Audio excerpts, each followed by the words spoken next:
Okay, we all saw Kanye turn Twitter into Facebook for a couple of months because he sided with a dude most rappers used to rap about. Soon to be paid like Donald Trump. But yo, guess who's the black Trump? Up like Donald Trump. Up, say something like them Trump. Donald Trump changed. I'm talking Steve when I'm talking, you know.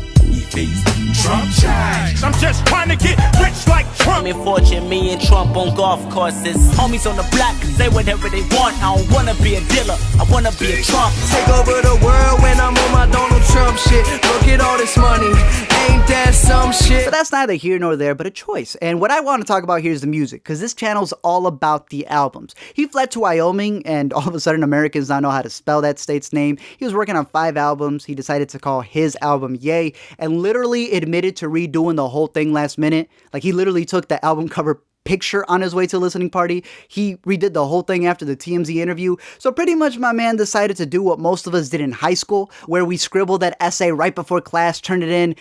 And that's not always a bad thing, because if you were like me, you still got B's on that. That's exactly how I see this album. Now hear me out. My set list for this album would be these two right here. To me, they're the standouts. They're the ones that I'm listening to the most and define the album for me while I'm waiting for the rest of it to get fixed. Remember with Pablo? He was just like always updating it. Well, he's got to update Yikes because I love that song, but I got to keep searching up for bass boosted videos because the drums must have gotten raptured when he turned the files into Apple. Anyways, track 1 starts with a spoken word because I guess he binged 22 Jump Street. Slam poetry, yelling, Cynthia. Jesus died for our Cynthias. I guess that's why Jonah Hill was in Wyoming, because he was inspiration. I get that he's playing with his multiple personality, right? Talking about premeditated murder on himself, but he should have premeditated more on that intro, in my opinion. Second half is dope when the beat finally comes in, when it switches up. Even the "when I went broke, I still didn't break" line I thought was hard. Then he's got to end it on this line. Don't get your tooth chipped like Frito-Lay. 3 for 1. 3 for 1. Yep.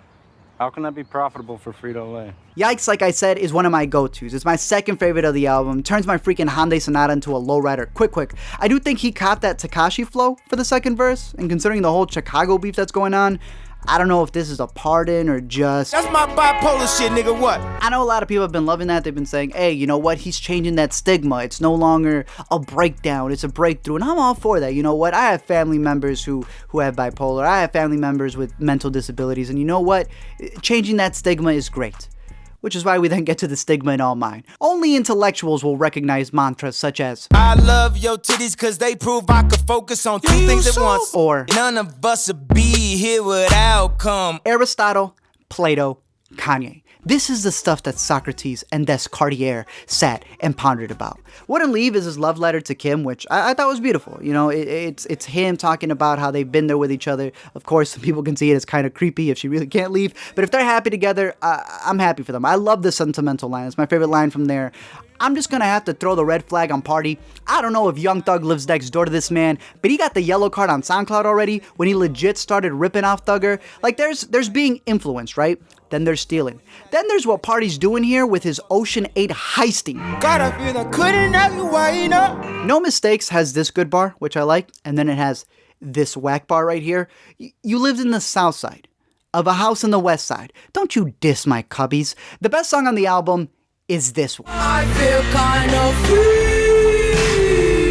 I'm gonna have to toss in Antonio Banderas' reaction for this one right here, because the moment I heard it, this is exactly me, multiple times, right? Party, finally sounding like himself, was good. Cudi trying to make you love him. Ye being years ahead, yet way behind, man. I'm not even gonna lie. I thought Shake was Mad Ox at first, right? But after using Google.com, I figured out who she was, and she's the kids we used to be. And while I'm not putting my hand on the stove, I am really feeling this song, this verse, and it makes me feel free. Closing out the album is a letter to his daughter, hoping she's fat so that guys don't treat her like they do Kim now that she's older. And it also ends on a voicemail from Nicki, which, you know, I think the song is really good. I like the sentiment of wanting his daughter to grow up and that worry of the karma that might come back. But, bro, this is the ending of your album. Why are you ending... Bro, you're not Joyner Lucas. Why are you ending it on a voicemail? Again, I think that there's something to like from each track, right? It's not an album that feels, but literally was redone last minute. So I'm just going to be that person who is going to wait for the changes, right? This is my set list. I don't know if it's going to change, if I'm going to add something to it, but these are the ones that I recommend. Ye's been treating his albums like Microsoft updates, so I'm going to just wait for the DLC. Until then, Give these a listen.